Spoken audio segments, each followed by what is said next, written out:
Mesdames et messieurs, bonsoir. Voici les titres du journal. Des réformes en cours dans le secteur des transports au Bénin. Le site de Vaudier reçoit désormais tous les véhicules de transport en commun en provenance d'Abomey, Calavi et Lomé. Une mesure entrée en vigueur ce lundi et qui suscite des grincements de dents chez les uns et des applaudissements chez d'autres. Pour ce premier jour d'application de cette mesure, les responsables syndicaux se sont heurtés à un problème d'organisation, comme vous allez le constater dans un instant. C'est fini pour le Salon international de la modernisation agricole et agroalimentaire CIMA. La première édition de ce salon a été un grand rendez-vous d'échange, de partage d'expériences, de partenariats, de découverte du savoir-faire des acteurs agricoles béninois. Dans ce journal, les conclusions et les recommandations pour la prochaine édition. Dans ce journal, nous ferons également une descente à Ayou, un arrondissement de la commune d'Alada dans le département de l'Atlantique. C'était le quartier général d'FCD Piraté. Beaucoup de personnes ont fait leur fortune dans ce commerce qui avait provoqué le phénomène d'exode rural. Mais aujourd'hui, depuis l'avènement du numérique, cette activité tourne au ralenti et désormais les jeunes abandonnent le commerce, quittent Cotonou pour regagner le village.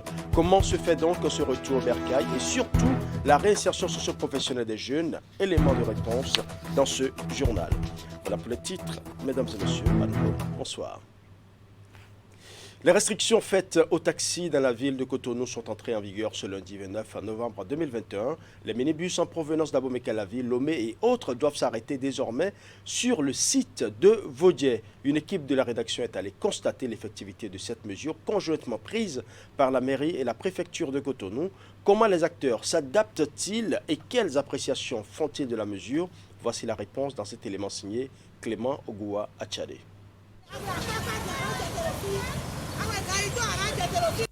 Un passage obligatoire aussi bien pour les passagers que pour les conducteurs de taxi. La conséquence immédiate de l'entrée en vigueur de la décision du préfet du littoral et du maire de la ville de Cotonou.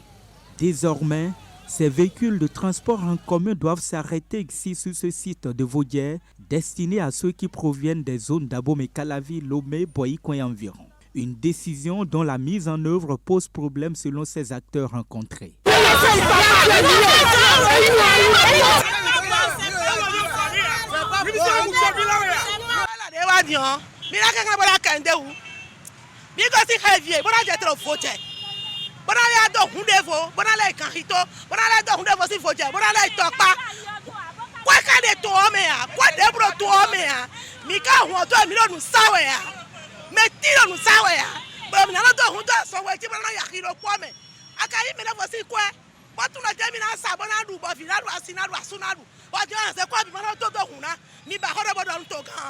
Tel que vous le constatez, c'est une nouvelle réforme, ce n'est pas la joie. Je sais que nous allons y arriver, mais ce n'est pas du tout la joie, c'est difficile. D'abord, on a des difficultés par rapport à l'organisation logistique sur le terrain. Les conducteurs qui doivent donner accès à chaque localité, tout le monde veut être bien positionné et au même moment. Donc c'est un peu difficile. Mais nous sommes en train de nous atteler avec les autres responsables qui s'occupent des conducteurs. Et petit à petit, on a compté déjà pas trouver la place pour les Tokpa. Parce que c'est eux le plus grand groupe qui crée plus de fougue. Et les taxis villes aussi. Nous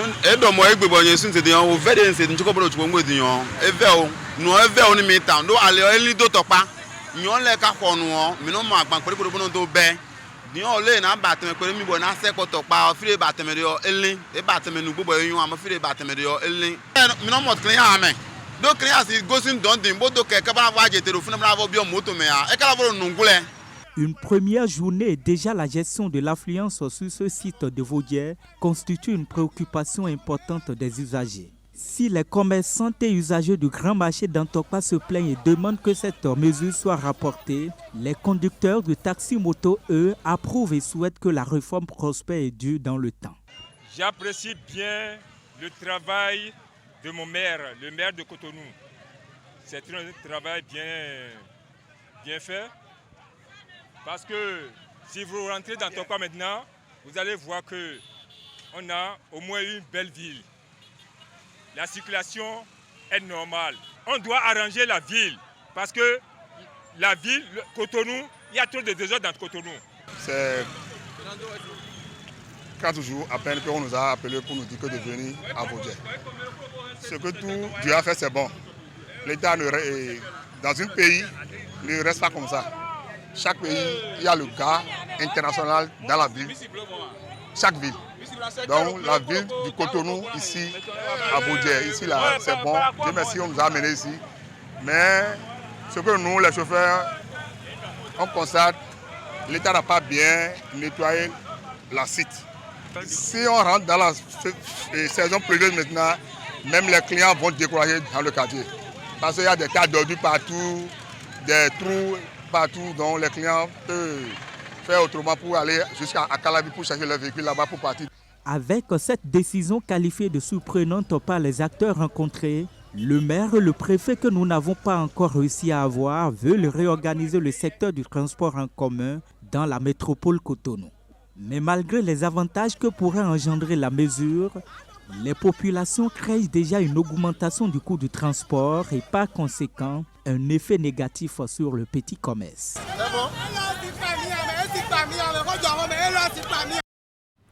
Et puisque nous parlons de voitures, pensons également à leur entretien. Les garages automobiles au Bénin poussent désormais comme des champignons dans presque toutes les rues de Cotonou. Seulement, leurs prestations provoquent souvent des grincements de dents dans le rang des consommateurs ou utilisateurs de véhicules.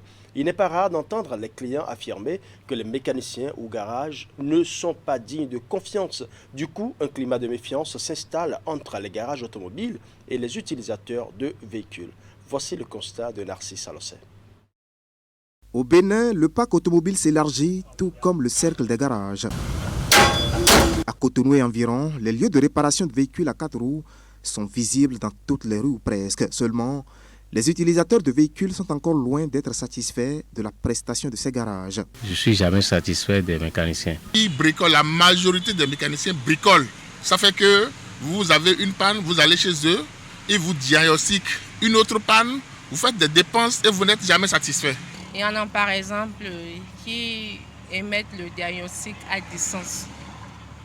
À distance et vous dépensez, c'est quand ils finissent la réparation qu'on voit qu'on n'a pas le résultat escompté. Du coup, pas de satisfaction. Et ces sentiments sont partagés par nombre d'utilisateurs de véhicules pour qui les mécaniciens ne sont pas crédibles. Ils ne pensent plus à leurs intérêts qu'au bien-être du client. On voit le client plutôt en je dois le bouffer quoi. Ils vont te dire la pièce là c'est original et c'est à 10 000, semi 8 000, 3 000 et tu vas leur dire bon ok il faut m'acheter la pièce qui est à 10 000 et ils vont t'acheter la pièce qui est à 3 000. 3 jours, 4 jours après tu recommences les mêmes problèmes. Ces plaintes, l'Union des garagistes professionnels du Bénin en reçoit tous les jours. Et même si les responsables reconnaissent qu'il y a des brebis galeuses dans leur rang, ils trouvent que la clientèle aussi en est pour quelque chose. Tu as amené ton véhicule et le mécanicien qui a fait le diagnostic, il t'a fait un devis de 350 000. Tu sais que tu as un problème de 350 000 sur ton véhicule. Tu enlèves ta voiture, tu vas chez l'autre. L'autre te fait un devis de 280 000.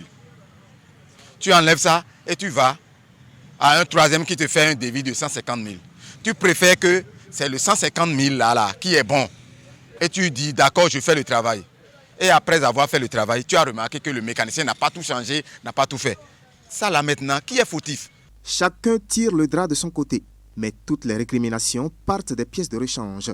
Autour de leur achat, tout un mystère. Quand vous suivez l'achat de la pièce avec le technicien, le travail qu'il fait est bâclé. Je ne prends pas l'argent avant de travailler. C'est tout fourni, je fais. Si tu es satisfait, je prends mon argent. C'est ce que je dis que je fais. C'est ce que je dis c'est ce que je fais que je prends quoi. C'est pas que je vais exagérer pour dire non, que donne-moi ci d'abord avant qu'on ne travaille. Non. Je finis ton travail, si tu es content, je te fais ma facture, je prends mon argent, c'est fini.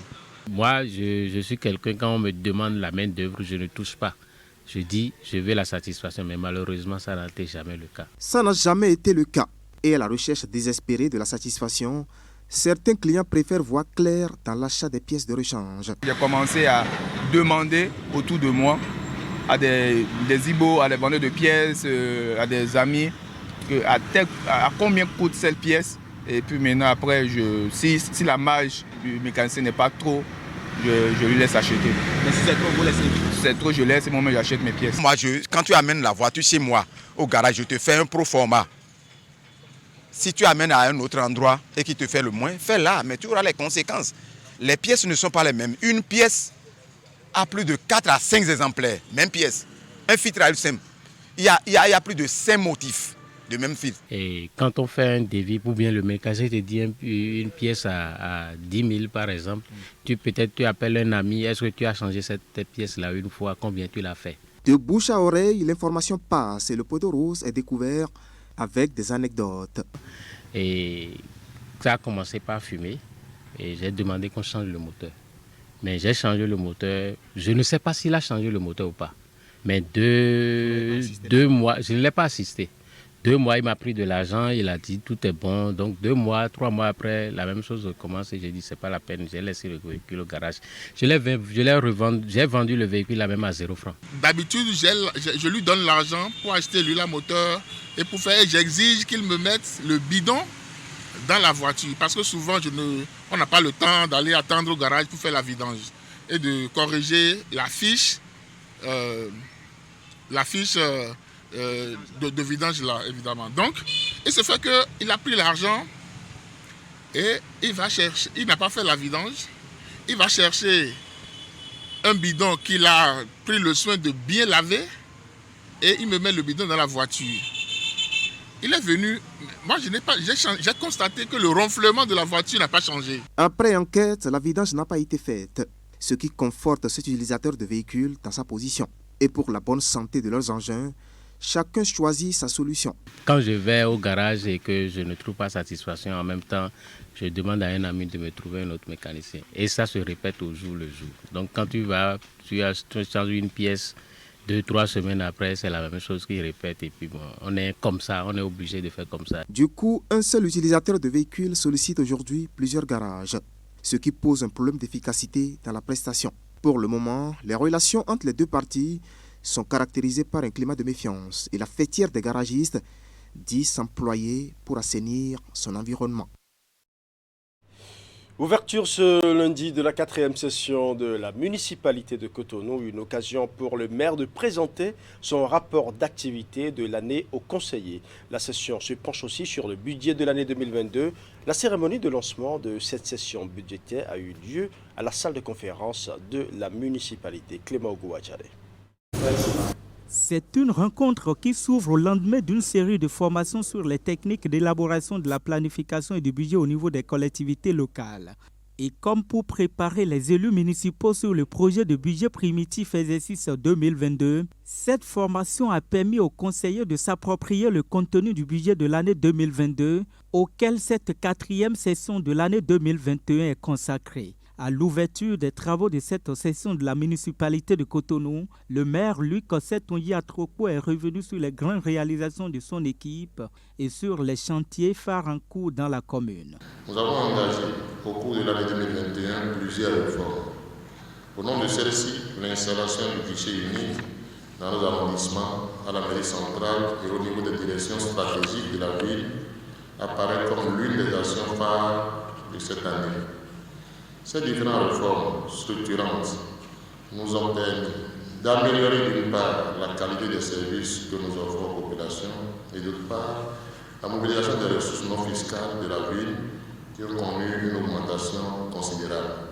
Au 30 septembre 2021, nos recettes non fiscales sont estimées à plus de 2 milliards contre environ 1 milliard pour toute l'année 2020, soit un taux d'accroissement de plus de 100%. Des résultats probants que le maire attribue au travail collectif des conseillers toutes tendances politiques confondues. L'autorité communale souhaite que la même ambiance règne jusqu'à la fin de son mandat pour un décollage effectif du développement de la ville de Cotonou. Cette 4e session appelée la session budgétaire de la municipalité de Cotonou permet à l'administration de se doter d'un outil essentiel de travail qu'est le budget exercice 2022. Il me plaît de rappeler à votre aimable attention que l'élaboration du projet de budget 2022 a été précédée par la tenue de plusieurs ateliers dans nos différents quartiers pour recueillir les besoins prioritaires des populations. Nous avons aussi organisé plusieurs rencontres sur les débats d'orientation budgétaire avec la participation des organisations de la société civile. Ainsi, le projet de budget qui sera soumis au cours des présentes assises à notre appréciation, amendement et adoption, est équilibré en recettes et en dépenses à la sorte de 23 milliards 3 787 437 francs. Une démarche participative qui permettra sans doute à la ville de Cotonou d'avoir un budget objectif pouvant répondre aux besoins de la ville, aussi bien en termes de dépenses, de recettes que d'investissements. Le budget entend aussi assurer le fonctionnement régulier des organes municipaux, l'amélioration des conditions de vie et de travail des élus, mais aussi celle des populations. Parlons à présent enseignement supérieur avec la rentrée académique à l'Université des sciences, technologies, ingénierie et des mathématiques d'Abomey. Les manifestations officielles ont été placées sous le thème « Femmes et les sciences, technologies, ingénierie et mathématiques pour le développement du Bénin ». La cérémonie est présidée par le recteur de l'UNSTM, Imet Elena Mousso, pour plus de précisions. Dans leur apparat des grands jours, les différentes composantes du corps enseignant entourées des étudiants et autres invités à l'Université nationale des sciences, technologies, ingénierie et mathématiques UNSTM d'Abomey, on effectue solennellement la rentrée académique 2021-2022, la première d'ailleurs dans la vie de ce haut lieu de savoir, autour du thème « Femmes et les sciences, technologies, ingénierie et les mathématiques pour le développement du Bénin ». Le recteur et son équipe ont dans un langage franc relevé et exposé les perspectives pour le mieux-être de chacun et pour de meilleurs résultats. Les étudiants que nous sommes prêts et nous sommes déjà engagés. Nous n'allons pas également faire ce discours sans faire part de certains problèmes, dont le rétablissement de l'état juridique des bourses dans les écoles d'ingénieurs qui n'augmentent jamais. S'il est souhaitable que l'institution puisse s'adapter plus localement, plus rapidement aux fluctuations des besoins en encadrement et aux stratégies de recherche, une certaine inquiétude gagne le corps enseignant. Se retrouvera-t-il par rationalisation économique et diverses autres raisons que nous ne saurons citer ici, dans un rôle académique statique sans formation? Aux nombreuses doléances et appels des uns et des autres, le premier responsable de l'université a répondu. Joachim Benou a fait la promesse d'apporter des réponses dans la mesure du possible. Il a aussi invité chaque acteur à jouer sa partition pour un bien meilleur rayonnement de l'UNSTM. La fonction de l'université est de transmettre le savoir et d'animer la recherche pour régler les problèmes de la société. Je me réjouis de pouvoir réaffirmer ensemble avec vous cet idéal. Car en créant l'UNSTM, le 13 octobre 2016, le gouvernement du président Patrice Talon a doté notre pays d'une université de type nouveau basée sur l'apprentissage d'estime. En effet, l'éducation d'estime est une préoccupation planétaire classée prioritaire par les grandes puissances économiques. La cérémonie a également été l'occasion de célébrer l'UNSTM à travers les 11 enseignants admis au CAMES. Outre ces derniers, 9 maîtres de conférences et 2 professeurs titulaires ont reçu leur attestation. Ce succès, nous le devons à plusieurs personnes et nous prenons l'occasion aujourd'hui de présenter nos remerciements à tous ceux qui, de près ou de loin, ont contribué à ce succès. Nous espérons que cette cérémonie de remise des attestations aux lauréats du CAMES se perpétuera et que tous les ans, nous célébrerons ensemble l'excellence à l'UNSTM. Voilà qui lance les hostilités à l'UNSTM d'Abomey. Le terrain est désormais balisé pour le bon déroulement des activités académiques pour le compte de l'année 2021-2022. Je l'annonçais en titre, la première édition du Salon international de la modernisation agricole et agroalimentaire SIMA a pris fin ce dimanche au stade de l'Amitié Générale Mathieu Kérékou de Cotonou. Lancé le 25 novembre dernier, ce salon a été un grand rendez-vous d'échange, de partage d'expériences, de partenariat, de découverte du savoir-faire des acteurs agricoles béninois. La cérémonie de clôture a été présidée par le directeur de cabinet représentant le ministre de l'Agriculture, de l'Élevage et de la Pêche empêchée. Suivant. Les portes se referment sur la première édition du Salon international de la modernisation agricole et agroalimentaire du Bénin, SIMA. Pendant 4 jours, ce grand rendez-vous d'échange et de découverte a accueilli près d'1 millier de personnes au stade de l'Amitié Générale Mathieu Kérékou de Cotonou.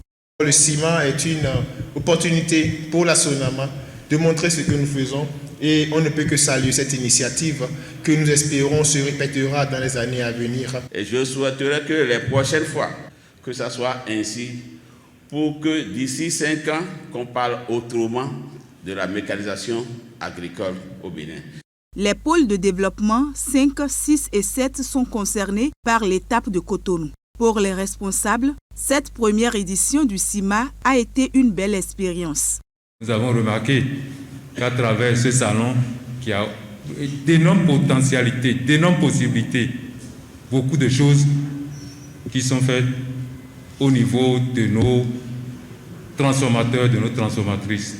C'est vraiment une opportunité qui ne s'est pas souvent offerte aux entités publiques. Alors ça a été une joie immense. Je ne vous dis pas, je suis restée moi-même à animer mon stand pendant plusieurs heures. J'ai vu l'intérêt que les gens pouvaient avoir et accorder à des structures qui accompagnent les acteurs du secteur. Il faudrait que cet événement puisse se réitérer pour que les exploits du secteur agricole puissent être réellement mis au grand jour et que les actions puissent se perpétuer. Pour une première édition, je pense quand même qu'on peut déjà se féliciter, mais non pas aller dormir sur nos lauriers. Nous nous félicitons pour ce que nous avons fait et nous prenons déjà l'engagement dès maintenant de prendre les dispositions pour que ce qui a moins marché cette fois-ci marche à merveille pour l'édition prochaine. Occasion pour le directeur de cabinet représentant le ministre de l'Agriculture, de l'Élevage et de la Pêche de féliciter tous les acteurs pour leur engagement autour du CIMA. Ça nous rassure que Parakou fera mieux que Cotonou. C'est important que ce soit le cas. Je voudrais mettre donc le forain au cœur des autres éditions qui viendront. Nous devons travailler pour que la visibilité des forains soit plus forte. Le reste, c'est de capitaliser tout ce qu'on a vécu ici depuis jeudi, d'ajouter l'étape de Parakou pour que l'histoire puisse retenir ce qui s'est passé, avec ses succès, avec ses points faibles et des propositions d'amélioration pour le futur. Au cours du CIMA, les meilleurs acteurs agricoles, au nombre de 10, identifiés par les pôles de développement, ont été récompensés. À noter que la ville de Parakou accueillera à la place Tabera la deuxième étape du CIMA et ce, du 2 au 5 décembre prochain pour les pôles de développement 1, 2, 3 et 4. Quelques jours seulement après son ouverture officielle, le complexe touristique Agualand gagne déjà les cœurs. Le week-end écoulé, les Béninois de la diaspora en vacances au pays sont allés visiter ce site qui allie culture et tourisme. Teddy Goudalo pour le point. Au complexe touristique Agualand, ce dimanche 28 novembre 2021, des Béninois de la diaspora venus découvrir la panoplie d'espèces de la faune et de la flore. Une visite guidée de main de maître par le directeur des lieux qui, à chaque étape, faisait savoir aux visiteurs la particularité des espèces. Alors, tout à l'heure, on vous a présenté les caïmans, les crocodiles et les alligators de l'autre côté. Ici, maintenant, on va présenter tout ce qui est reptiles, c'est-à-dire les petits reptiles, les petits serpents. C'est vrai qu'on a toujours peur un peu des serpents et c'est vrai que je vous trouve quand même assez observateur parce que je me suis caché pour qu'on ne voie pas que j'avais un peu la frousse comme on dit, mais c'est vrai que c'est quand même intéressant de pouvoir les approcher. Mais j'avoue, je suis courageux mais pas téméraire. Oui. Les visiteurs ont eu le privilège de parcourir tous les compartiments de ce lieu qui mettent en valeur des richesses touristiques et culturelles. Même les plus jeunes y trouvent leur espace de divertissement. Tout le secteur en fait de royauté est quelque chose que je trouve extraordinaire parce que ça permet en fait d'impulser notre culture à notre jeunesse, mais également aux touristes pour qu'ils comprennent exactement d'où le Bénin a commencé, voilà, quelle est notre histoire, toutes les histoires intrinsèques à notre culture et c'est quelque chose qui moi m'a marqué. Agualand, c'est la première que je trouve le site touristique en Afrique de l'Ouest. Je n'ai jamais découvert un site aussi monumental. Et puis il y a aussi les espèces de plantes qui sont représentées. On nous a présenté plusieurs sortes de plantes. Un temps soit peu, je me suis cru, disons, dans une autre destination. Pas très loin de chez nous, il y a la Pandjari, donc je n'ai pas eu l'occasion d'y aller donc il y a longtemps. Donc du coup, je me suis senti un peu dans cet univers. Donc incontestablement, c'est cette partie-là où effectivement on a vu des fauves.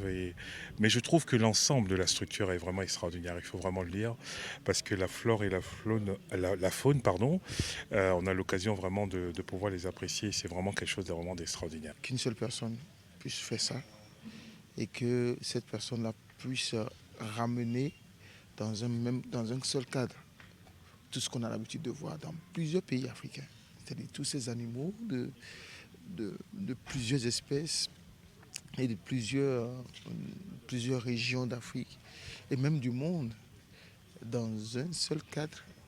Et je trouve que c'est audacieux. Le complexe touristique Agualand se dresse ici à Togba dans la commune d'Abomey-Calavi et les visiteurs promettent œuvrer pour sa vulgarisation. Quand on parle de CD à Cotonou, il y a un nom qui est associé, Ayou. C'est un arrondissement de la commune d'Alada dans le département de l'Atlantique. Cette activité économique était plus tenue par les jeunes de cette localité. Beaucoup ont fait leur fortune dans ce commerce qui avait provoqué le phénomène d'exode rural. Mais depuis l'avènement du numérique, cette activité tourne au ralenti. Conséquence, le mouvement est à l'inverse. Les jeunes abandonnent le commerce, quittent Cotonou pour regagner le village. Voici le reportage d'Idrissou Boukari. Ayou est l'un des 12 arrondissements de la commune d'Alada dans le département de l'Atlantique. C'est une localité située à 7 km du centre-ville avec une population d'environ 6 000 habitants.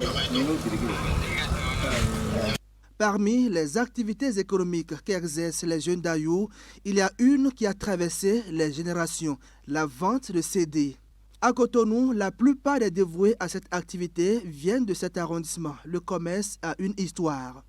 Et ça date de longtemps. Ça va commencer par les CD, les disques compacts comme on le dit. Ça commence d'abord par les billets de loterie qu'on vendait entre-temps là. Qu'on vendait à 100 francs, 100 francs. Mais de la loterie, on est passé à la cassette. Cassette enregistrée, les bandes magnétiques qu'on enregistrait là. Avec la cassette, ça a commencé par marcher de plus en plus. Bon, les disques compacts sont arrivés, je ne sais à quelle année, ça doit être dans les années un peu avant 2000. Donc, cela est venu faire disparaître cette affaire de bandes magnétiques enregistrées. Et les gens ont commencé par vendre le CD. C'est comme ça que l'activité de CD a évolué. Activité de vacances au départ pour certains, la vente de CD a fini par devenir une activité pérenne grâce à son succès et les bénéfices qu'elle génère. Les pionniers natifs de la région ont fait fortune dans ce commerce et étaient devenus des modèles de réussite auxquels toute la jeunesse voulait s'identifier à un moment donné. Saint-Adé, Cotonou, la capitale économique, a commencé à absorber les fils d'Ayou, habités par le désir de réussir. En notre temps, c'était une activité qui donnait très bien. Parce que tu peux aller en week-end et au retour, tu vas te retrouver avec 15 000, 25 000 à des moments donnés. Vous voyez, comme ça là, bon, c'est une activité qui donnait de l'argent. Le commerce fleurit et l'effectif de ses teneurs grossit au fil des années. Conséquence, le phénomène d'exode rural devient inévitable. Pour les travaux champêtres, la main-d'œuvre se fait rare, les salles de classe se vident au fil du temps et le développement d'Ayou prend inexorablement un coup. La situation était devenue inquiétante. Les actions de sensibilisation n'ont pu rien changer. La pépinière qui devait venir remplacer les gens, toute cette pépinière est décimée tout de suite. Ça, c'est la première conséquence. La deuxième conséquence, c'est que ceux-là, même bien qu'étant des élèves ou bien des écoliers, ils participent aux travaux champêtres. Et du coup, les travaux champêtres en prennent un coup parce qu'il n'y a plus la main-d'œuvre locale autant que cela était avant. Depuis quelques années, l'activité qui a connu ses heures de gloire chute progressivement au grand désarroi de ses acteurs originaires d'Alada. L'avènement du numérique avec la foison des clés USB, des décodeurs, des smartphones et des offres de plateformes de téléchargement en ligne font disparaître ce commerce. Les répercussions font donc surface. Les clés USB et les chaînes de télévision étrangères nous ont ravi la vedette. Je suis toujours dans ce commerce, bon gré, mal gré.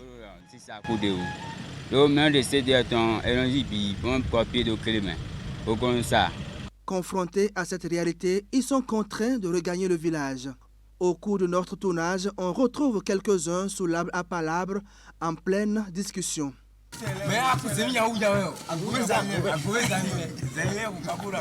La raison pour laquelle j'ai laissé, quand ils ont fermé les frontières, il y en a les choses. Et les CD sont chers. Et nous aussi, on ne vend pas, on vend ça moins. Et avant, on vendait ça à 100, 500. Et actuellement, quand ils ont fermé les frontières, nous aussi, on achète ça sur 300 et 23,50. Mais c'est peu. Une fois de retour au bercail, une grosse équation reste à résoudre. Leur reconversion. Pour la plupart, ils ont abandonné les classes pour animer le marché de vente de CD à Cotonou. Avec ses moyens limités, le chef d'arrondissement met en place un programme de réinsertion professionnelle de ces jeunes. D'autres ont déjà évolué dans les apprentissages des métiers artisanaux. Il y a une école à Tori là, et nous venons d'envoyer 10 qui sont encore là sur place et qui apprennent l'agriculture. Bon, à côté de ça, il y a des gens qui ont des ateliers par-ci, par-là, à qui nous confions des jeunes pour dire, bon, toi va apprendre telle chose, toi va apprendre telle chose. Et ceux qui vont dans les écoles d'agriculture, quand ils reviennent, nous leur avons proposé qu'on va leur trouver des terres qui sont déjà disponibles pour leur promotion. Quand bien même certains tentent de s'adapter à la situation en associant à leur commerce initial la vente des accessoires de téléphones portables comme les incassables, les cartes mémoire et autres, d'autres ont préféré jeter l'éponge pour apprendre un métier et assurer leur avenir. Certes, Ayou perd le contrôle de son activité économique vieille de plusieurs décennies, mais regagne la main-d'œuvre pour reprendre la voie de son développement.